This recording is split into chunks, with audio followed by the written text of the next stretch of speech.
My daughter's call. I sold your house and car for our trip to Europe. Bye, Mom. I was standing in my kitchen, the phone pressed against my ear when my daughter Jessica's words turned my entire world upside down. Mom, I need to tell you something, she said. And there was this lightness in her voice that should have warned me. That carefree tone that meant she'd already made up her mind and nothing I said would matter. What is it, honey? I asked, stirring my afternoon tea. It was 2:47 p.m. on a Tuesday, May 14th, 2024. I remember because I'd just gotten back from my morning walk with Margaret, and the kitchen clock had those big numbers I could see without my reading glasses. Brad and I are going to Europe for 3 months. We leave next week. Oh, that's wonderful, dear, I said, even though my chest tightened. 3 months. I'd barely see my grandchildren. Oh, wait, Brad wasn't their father. That was Jessica's first husband, Michael. Brad was the new boyfriend, the one she'd been with for 8 months, the one who wore expensive suits and drove a Tesla. Yeah, so here's the thing, Jessica continued, and I heard Brad laughing in the background. I sold your house and your car to pay for it. The closing was yesterday. You need to be out by Friday. The teacup slipped from my hand. It didn't break. It just rolled across the counter, spilling Earl Grey all over my late husband's favorite placemat. You... what? Oh, don't be dramatic, Mom. It's just stuff. You're always saying how you don't need much. Besides, the house was too big for you anyway. I did you a favor, really. My voice came out as a whisper. Jessica, that's my house. Your father and I bought it in 1978. We raised you there. I've lived there for 46 years. Had lived there, she corrected. Past tense. Look, I had power of attorney, remember? You signed it over to me last year when you had that dizzy spell. I made an executive decision. The house sold for $340,000. And your 2015 Honda got me another $8,000. That's $348,000 total, which is exactly what Brad and I need for our European adventure.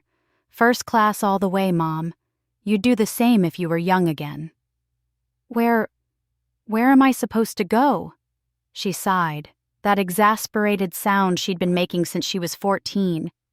I don't know, Mom. A senior home? An apartment? You'll figure it out. You're resourceful. Anyway, I've got to go. We're meeting with the travel agent. Bye. The line went dead. I stood there in my kitchen, my former kitchen, staring at the spilled tea spreading across the counter like a brown stain across my life. My hands were shaking. I was 71 years old, and my only daughter had just stolen everything from me.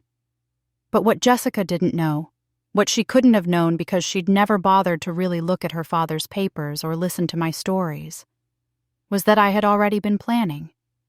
Not for this exact betrayal, but I'd seen it coming, smelled it in the air like rain before a storm. What she didn't know was that this 71-year-old woman had one more card to play, a very big card, and I was about to lay it on the table. 2 months earlier, March 2024, I was living what Jessica would call my boring old lady life. She wasn't entirely wrong, I suppose. My days had a rhythm, a predictable pattern that gave me comfort. Every morning at 6:30 a.m., I'd wake up in the same bedroom where my husband Robert and I had slept for 4 decades.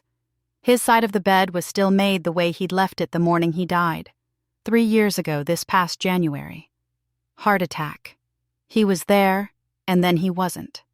Just like that, 50 years of marriage ended while I was in the kitchen making his oatmeal. I'd get dressed, nothing fancy, just my comfortable slacks and one of my cardigans, and walk the 2 blocks to Riverside Park. That's where I'd meet Margaret Chen, my friend of 30 years. We'd walk 3 miles around the park, talking about our children, our health, the price of groceries, whatever was on our minds. How's Jessica doing? Margaret asked me on March 15th. I remember the date because it was the Ides of March, and Margaret had made a joke about betrayal. If only I'd known how prophetic that would be. She's been calling more, I said, which is strange. Usually I'm lucky to hear from her once a month. Margaret gave me that look, the one that said she was thinking something but didn't want to hurt my feelings. Margaret had 3 daughters, and they all visited her every Sunday without fail. She didn't understand my relationship with Jessica, but she was too kind to judge. "What does she call about?" Margaret asked carefully. "Money, mostly. Well, not directly. She talks around it. Asking how much my pension is, whether I've thought about downsizing, if I really need a car at my age." I adjusted my walking pace. My left knee had been acting up. "Last week she asked me about power of attorney." Margaret stopped walking. "Helen? Tell me you didn't." "I did," I admitted. "She made this whole speech about how she just wants to help me, how it would make things easier if something happened to me, how Michael, that's her ex-husband, never cared about these things, but she does. She cried, Margaret. Real tears. Said she couldn't bear the thought of me struggling if I got sick or confused." "And you believed her?" "She's my daughter," I said quietly. "You want to believe your children love you." Margaret squeezed my arm. "Oh, honey, I hope I'm wrong, but—" She didn't finish the sentence. She didn't have to. That was the day I started paying attention, really paying attention. I went home and looked at my finances with clear eyes for the first time since Robert died. I'd been letting things slide, I realized. Grief makes you tired, makes you not care about practical matters. But that day, I pulled out every document, every statement, every piece of paper from Robert's filing cabinet. My pension was $2,100 a month. Social Security gave me another $1,850. Robert's life insurance had paid out $50,000, which I'd put in a savings account and barely touched. The house was paid off, worth about $340,000 according to the last assessment. My 2015 Honda Civic had about $8,000 in value. On paper, I wasn't rich, but I was comfortable, secure, or I should have been. But then I found the other documents, the ones in Robert's safety deposit box that I'd finally gotten around to opening. And that's when everything changed. Robert had been an engineer, methodical and careful. He'd worked for Hansen Technologies for 35 years, retiring in 2018. What I'd never known, what he'd kept as a surprise, wanting to tell me at just the right moment, was that he'd been buying company stock since 1985. Not much at first, just a little bit from each paycheck, reinvesting the dividends, being patient. Robert always said patience was the most underrated virtue. Inside that safety deposit box were stock certificates and account statements showing that Robert had accumulated 45,000 shares of Hansen Technologies. The company had gone public in 1990, and by the time Robert died, those shares had split 3 times. I sat in that bank vault on March 18, 2024, staring at the most recent statement, dated December 2023. The account value was listed right there in black and white, $6,847,320,000. $6.8 million. I actually laughed. Right there in the vault. I laughed until tears ran down my face. The bank manager, a young woman named Sarah, who couldn't have been more than 30, looked concerned and asked if I needed water. "No," I managed to say. "No, I'm fine. My husband left me a surprise." Robert had left a letter too, sealed in an envelope with my name on it. I opened it right there. "My dearest Helen, if you're reading this, I'm gone, and I'm so sorry I'm not there with you. But I wanted you to know that I took care of you. I always promised I would, remember? That night we got engaged, sitting in your parents' Buick. I said I'd make sure you never had to worry. This money is yours, all of it. I set it up so the dividends go into a separate checking account number on the attached sheet. It should give you about $175,000 a year, maybe more. You don't have to touch the principal if you don't want to. Live your life, Helen. Travel. Spoil yourself. You spent 50 years taking care of me and Jessica, putting everyone else first. Now it's your turn. And honey, Be careful with Jessica. I love our daughter, but I've watched her these past few years. She's got her mother's beauty and her father's brains, but somewhere along the way she learned to be selfish. Don't let her take advantage of you. You're stronger than you think. All my love, always and forever, Robert. I sat there reading that letter 3 times, crying quietly while Sarah pretended not to notice. Robert had known. Somehow he'd known that Jessica might try something, and he'd protected me. That night, I joined a WhatsApp group that Margaret had been telling me about for months. It was called Silver Support Squad, a group of 15 women between the ages of 62 and 78 who'd met through various senior centers and community activities. They shared everything from recipes to advice to warnings about family members behaving badly. I introduced myself and, after some hesitation, told them about Jessica's recent behavior. I didn't mention the money Robert had left me. That was my secret weapon, and I'd learned from Robert to keep your advantages hidden until you needed them. The responses came flooding in.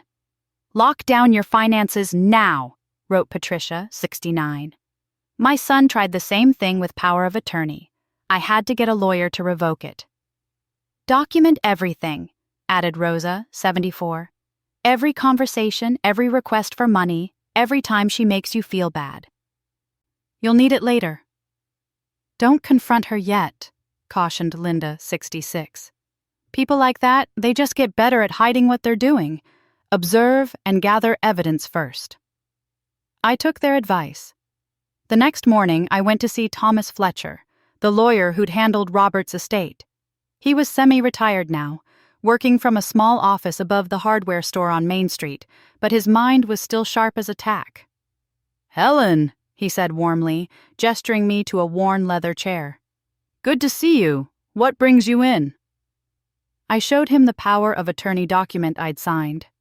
"I need to revoke this. Can I do that?" He read through it carefully, his bushy white eyebrows drawing together. "You can absolutely revoke it.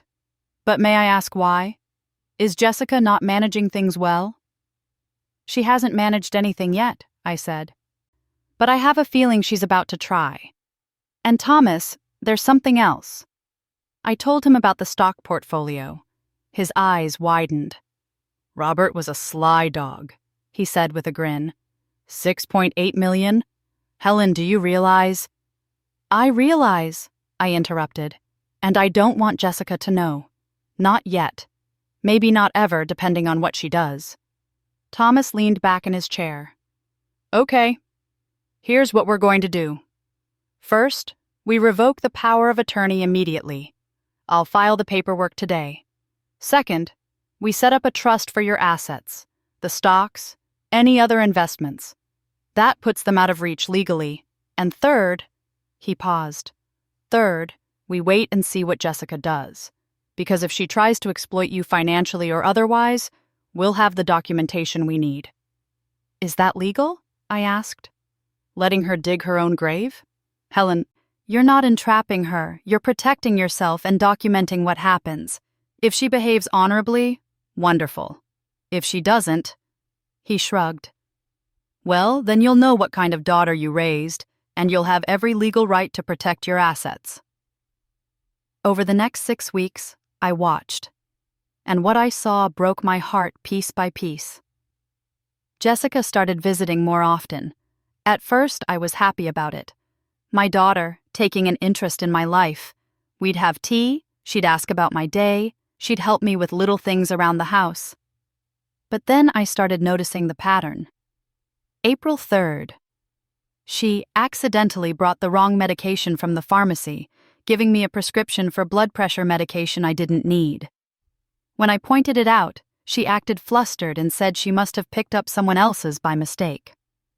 But I saw her glance at the bottle with calculation in her eyes. April 10th, she suggested I sell my car. "Mom, you barely drive anymore, and insurance is so expensive. You could Uber everywhere for less than what you're paying." I smiled and said I'd think about it.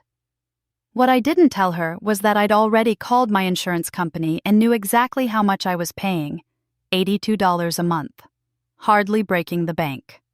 April 17th. She brought Brad to dinner. He was handsome in that slick way that made me think of car salesmen and politicians. Over my pot roast, which he barely touched, he casually mentioned that he was in real estate.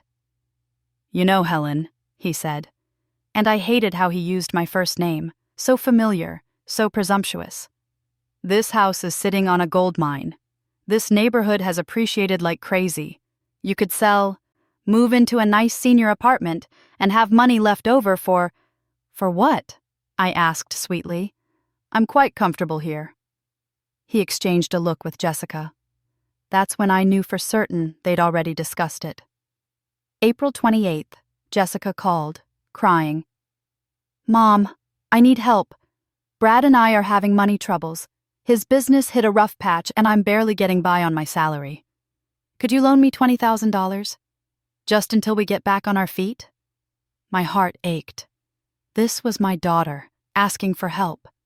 The mother in me wanted to say yes, wanted to fix her problems like I'd fixed her scraped knees and broken hearts when she was little. But I remembered Robert's letter. Be careful with Jessica. "Honey, I don't have that kind of money, Liquid," I said. It was true. My regular accounts only had about $35,000 total. The millions were locked away in accounts Jessica didn't know about. My pension and Social Security cover my bills. But that's about it. "What about selling the house?" she pressed. "You could give me an advance on my inheritance. I'm your only child, Mom. It's all coming to me eventually anyway." That's when something inside me hardened. It's all coming to me eventually anyway. Like she was just waiting for me to die so she could cash in. "I'll think about it," I said, and ended the call. That night, I messaged the Silver Support Squad. She asked for $20,000 and suggested I sell my house to give her an advance on her inheritance. What do I do? The responses were immediate and unanimous. Change your will now. Document that conversation. She's testing you. Don't give her a penny. My son did the same thing. 2 months later, he tried to have me declared incompetent so he could control my finances. That last message, from a woman named Dorothy, chilled me to the bone, but it also made me more determined. May 1st. I had an appointment with Dr. Harrison, my physician of 20 years. It was just a regular checkup, but I asked him to do a full cognitive assessment. "Helen, is everything okay?"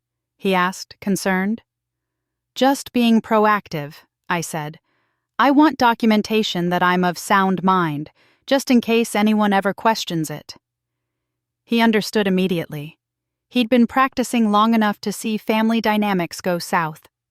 The assessment took 2 hours, and at the end, he gave me a letter stating that I was cognitively intact, demonstrating excellent memory, reasoning ability, and decision-making capacity for a woman of her age.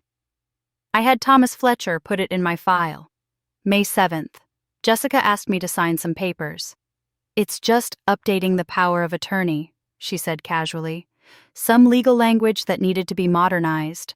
I pretended to read them but had already texted a photo to Thomas.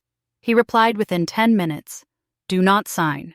This gives her complete control of all your assets, including the right to sell property without your consent." "I'd like my lawyer to look at these first," I told Jessica. Her face darkened.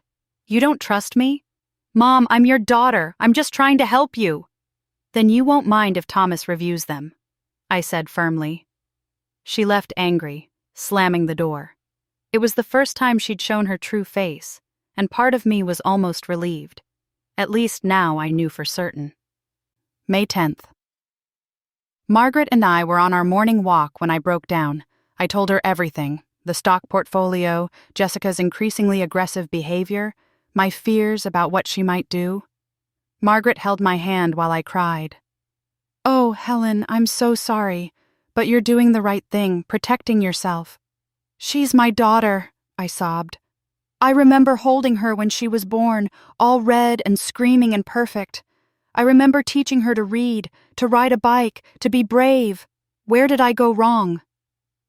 "You didn't go wrong," Margaret said firmly.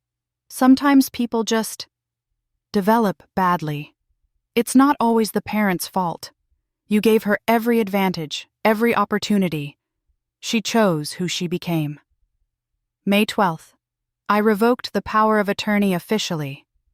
Thomas filed it with the county clerk and sent Jessica a registered letter informing her that she no longer had any legal authority over my affairs. She called me screaming.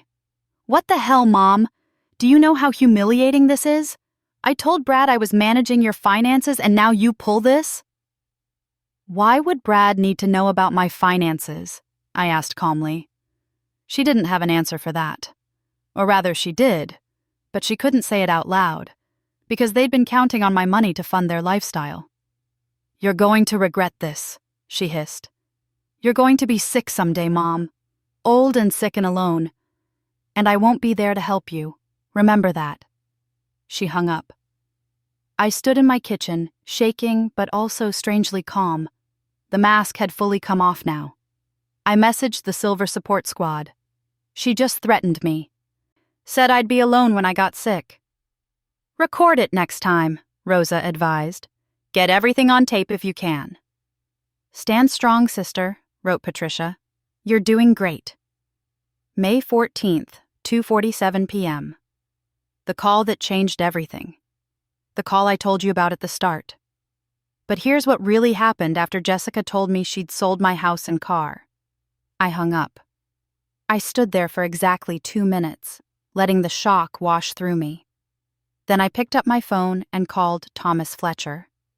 "She did it," I said. "She actually did it." "Tell me everything," he said, and I heard him already typing.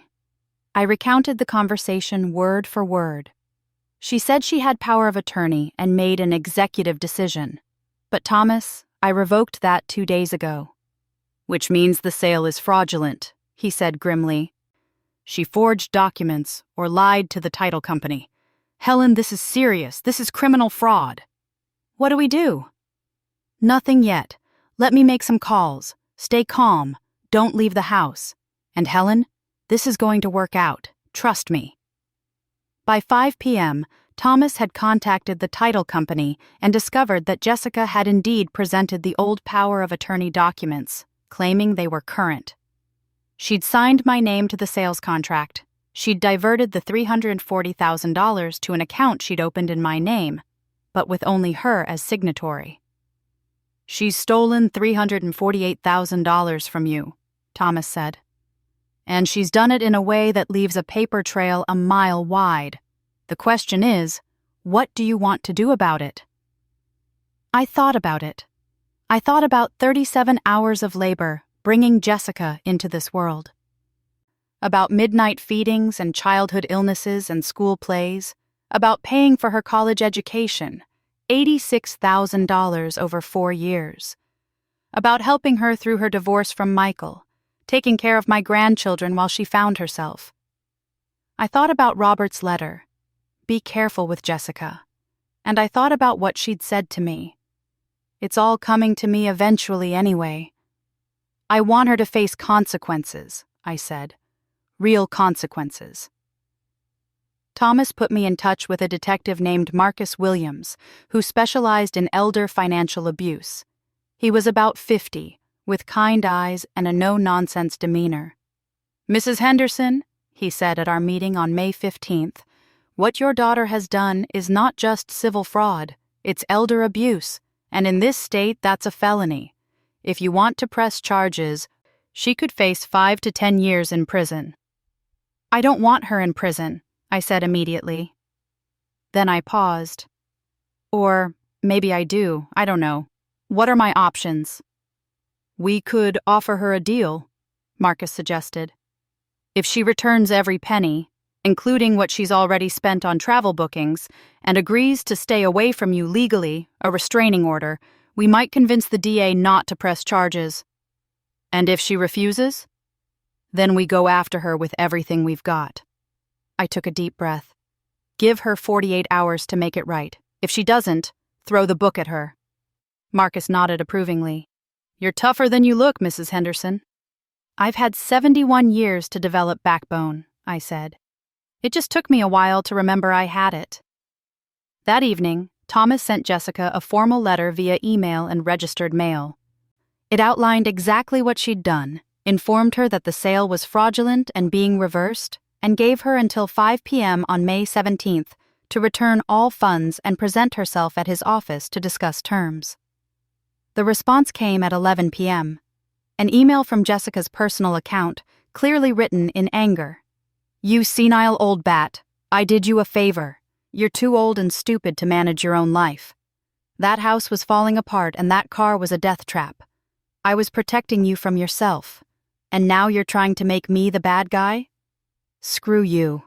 I'm keeping the money. Sue me if you want, but by the time it goes through court, Brad and I will be in Europe and that money will be long gone. You'll never see me again. Enjoy dying alone." I printed the email and added it to the file Thomas was building. I didn't cry. I was past tears now. "She sealed her own fate," I told Margaret during our walk on May 16th. "I gave her a chance to make it right." "You're being more generous than she deserves," Margaret said. "What happens now?" "Now? Now I stop playing defense and go on offense." May 17th, 6 p.m. Jessica didn't show up at Thomas's office. She didn't return the money. Instead, she sent another email. "Already in Paris. Thanks for funding our trip, mother dearest. Try not to die before we get back. Oh wait, I don't actually care. XOXO. That's when I made the call to Detective Williams. "Do it," I said. "File charges. All of them." What happened next was swift and efficient. The title company froze the sale when they learned the power of attorney was revoked. The bank reversed the wire transfer since it was made under fraudulent pretenses. Jessica's access to my account, the one she'd set up, was blocked. And then, on May 20th, Jessica and Brad were detained at Charles de Gaulle Airport in Paris when they tried to board a flight to Rome. Turns out international wire fraud gets Interpol involved. They were extradited back to the United States on May 23rd. The court hearing was scheduled for June 14th. In the meantime, Jessica was released on $50,000 bail, which Brad's parents had to post since Jessica's accounts had been frozen. She tried to call me exactly once. I didn't answer. She left a voicemail. "Mom, please. This is all a misunderstanding. I was trying to help you, I swear. Brad put me up to it. It was his idea. Please drop the charges, please. I'm your daughter. I'm all you have." I saved the voicemail and sent it to Thomas. "She's trying to blame Brad now," he noted. "Classic narcissist move. Nothing is ever their fault." The preliminary hearing in June was eye-opening.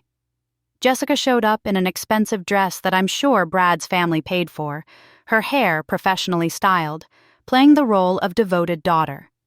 Her lawyer, a slick young man named Preston Chang, painted me as confused and elderly, unable to understand complex financial matters. He claimed Jessica had been acting in my best interests, trying to protect me from my own deteriorating judgment. That's when Thomas played his cards. First, Dr. Harrison's cognitive assessment, proving I was completely competent. Then, the timeline of Jessica's increasingly aggressive attempts to access my finances. Then, the emails, especially that last one where she called me a senile old bat and said she didn't care if I died. The prosecutor, a woman named Angela Martinez who specialized in elder abuse cases, was brilliant. She laid out every element of the crime in devastating detail. "Your Honor, this is not a case of a concerned daughter making difficult decisions for an impaired parent. This is calculated, premeditated theft.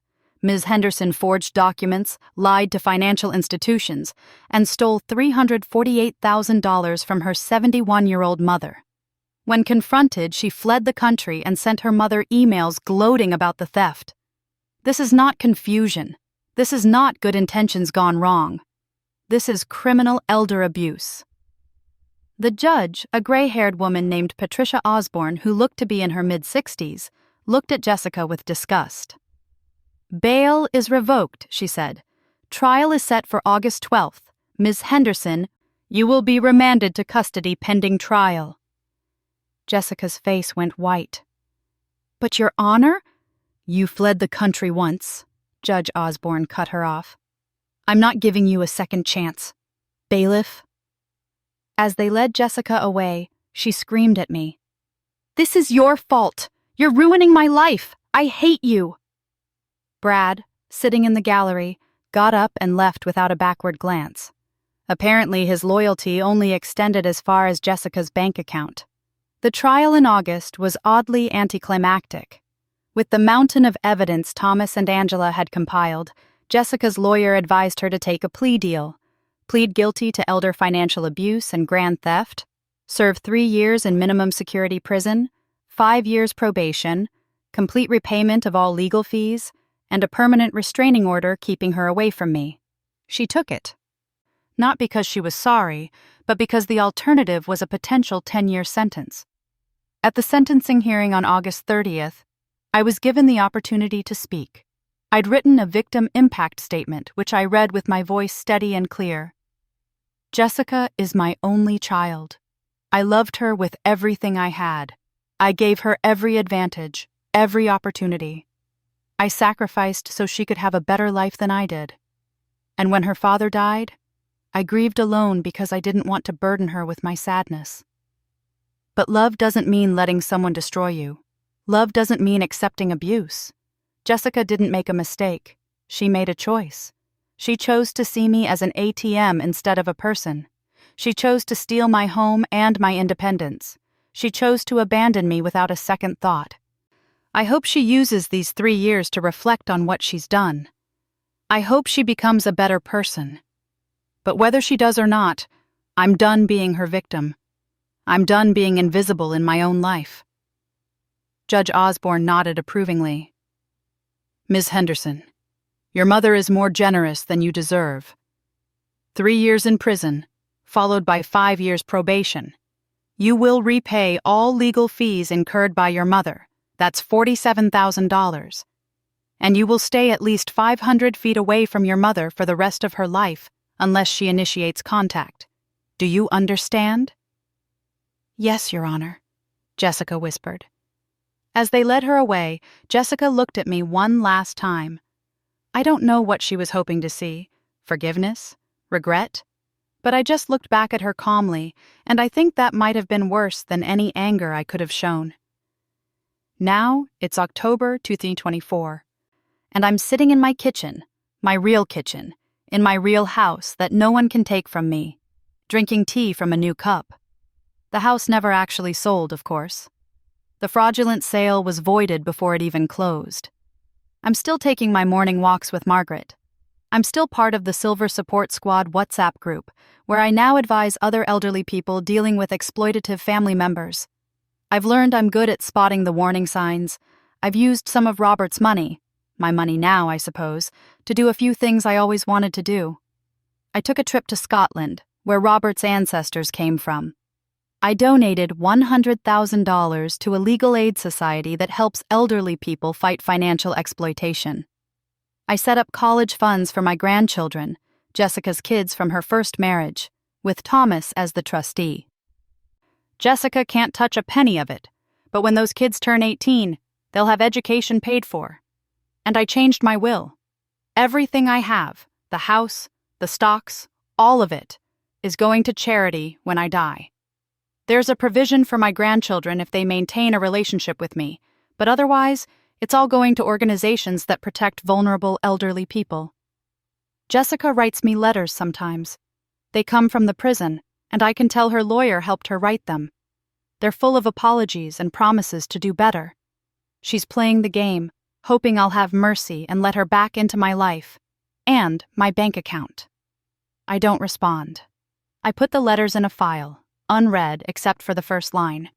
Maybe someday I'll feel differently, but right now, I'm enjoying something I haven't felt in years. Peace. Margaret and I were walking this morning and she asked me if I ever regret what I did. Not for a second, I told her. She made her choices. I made mine. Do you think she'll ever understand what she did wrong? Margaret asked. I thought about it as we passed the pond where ducks were gathering for their migration south. I think she understands that she got caught. Whether she understands that what she did was wrong, morally wrong, not just legally wrong, I doubt it. Jessica always believed the world owed her something. And you? What do you believe? I smiled. I believe that being elderly doesn't mean being powerless. I believe that love has to be earned, even from family. And I believe that Robert was right. I'm stronger than I thought. We walked in comfortable silence after that, two old women who'd learned that growing older doesn't mean growing weaker. Sometimes, late at night, I think about the life I thought I'd have. Grandchildren visiting, Jessica calling to check in, family dinners where I'd cook too much food and everyone would laugh. That life is gone now, grieved and buried like Robert. But the life I have isn't bad. I have Margaret and the Silver Support Squad. I have my independence and my dignity.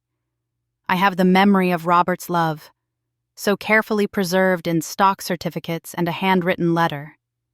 I have my morning walks and my quiet house and the satisfaction of knowing I stood up for myself. Jessica gets out of prison in 2 years. She's 45 now, and she'll be 48 then. Still young enough to build a new life, if she chooses to. I don't know if she'll reach out to me again.